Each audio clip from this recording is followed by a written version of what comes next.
दोस्तों, ये इंसानी फितरत बन चुकी है कि जो चीज़ हमारे पास होती है हम उसकी कदर नहीं करते, और जैसे जैसे वो चीज़ ख़त्म हो जाती है या कम हो जाती है फिर हम उसको बचाने के लिए भागते हैं और उसके लिए जागते हैं।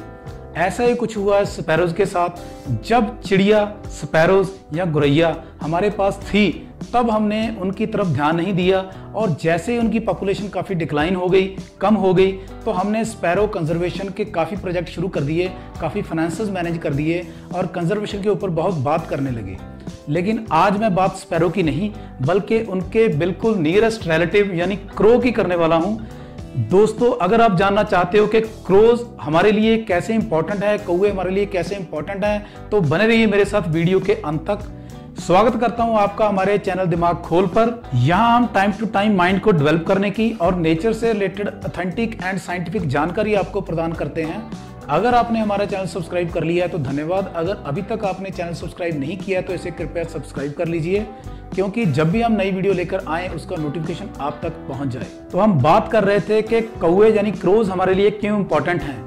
जो आज के बच्चे हैं इनको तो शायद पता भी नहीं होगा, लेकिन जो मेरी उम्र के लोग हैं उन्हें पता है कि जब हमारी घर की छत पर कौवे बोलते थे तो हमारे बुजुर्ग अक्सर कह देते थे कि आज कोई गेस्ट आने वाले हैं या मेहमान आने वाले हैं।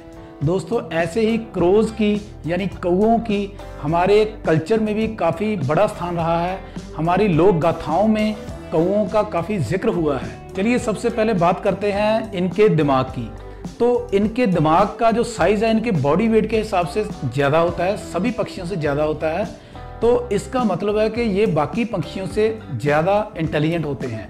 दोस्तों, ये देखा गया है कि जब इनका भोजन किसी बिलनुमा चीज़ में छुपा दिया जाए तो ये किसी न किसी लकड़ी को हुक की तरह मोड़ लेते हैं या किसी न किसी वायर को लेकर उसकी हुक बना लेते हैं और उस बिलनुमा यानी छेद में से अपने भोजन को बखूबी प्राप्त कर सकते हैं।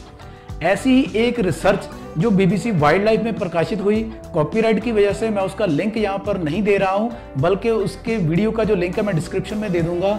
उसमें बताया गया है कि कौवे नट्स को तोड़ने के लिए, क्योंकि उनका कवर हार्ड होता है, तो ये नट्स को लेकर उड़ते हैं और बीच सड़क में फेंक देते हैं, और जब भी उसके ऊपर से वाहन गुजरते हैं तो वो टूट जाता है तो ये उसका लुत्फ उठाते हैं। लेकिन उसमें एक चक्कर था। चक्कर ये था कि उसमें इनकी जान पर बनाती थी, तो इसलिए इन्होंने एक नया रास्ता खोज निकाला। इन्होंने देखा कि जब वहाँ पर ग्रीन लाइट होती है तो जो पेडेस्ट्रियन वे होते हैं जिनको हम ज़ेब्रा क्रॉसिंग भी कहते हैं, वहाँ पर जो गाड़ियाँ हैं आना जाना बंद हो जाती हैं।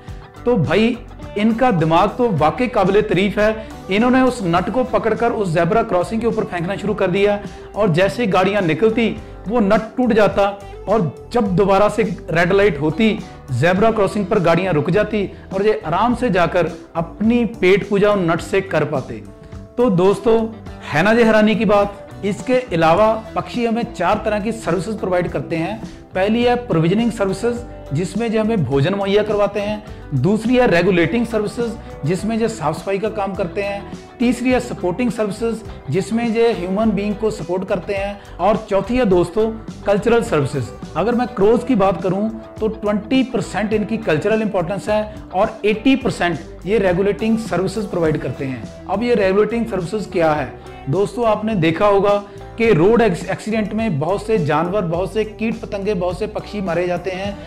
अगर उनको ये साफ ना करें, उनका ये सफाया ना करें, उनको ये चट ना करें, तो बहुत से जर्म्स, ऐसे हानिकारक बैक्टीरिया हैं जो फैल सकते हैं, जिनसे इंसानों को कई तरह की बीमारियां लग सकती हैं। लेकिन ये दिन रात रोड्स के इर्द गिर्द घूमते घूमते उन मरे हुए जानवरों को खाते हैं, सड़क से उठाकर सड़कों को साफ करते हैं। तो ऐसे प्रोवाइड करते हैं ये रेगुलेटिंग सर्विसेज। और इससे भी आगे बढ़कर, जिसकी कि मैं यहाँ एक्सप्लेनेशन नहीं दे सकता, बहुत से देश कौवों को एज ए स्पाई ट्रेंड कर रहे हैं, यानी कि एज ए खुफिया एजेंट ट्रेन कर रहे हैं, जिससे वो बड़ी आसानी से जो भी इंफॉर्मेशन खुफिया एजेंसियों को चाहिए उस इंफॉर्मेशन को हासिल करके वो वापस अपने मालिक के पास जा सकते हैं। तो दोस्तों, इनकी ये बेहतरीन सेवाएं जिस दिन ये ना रहें तो मुझे नहीं लगता कि हम लाखों रुपए खर्चे बगैर ऐसी सेवाएं हासिल कर सकें। इसीलिए इनको बहुत सी एजेंसीज ने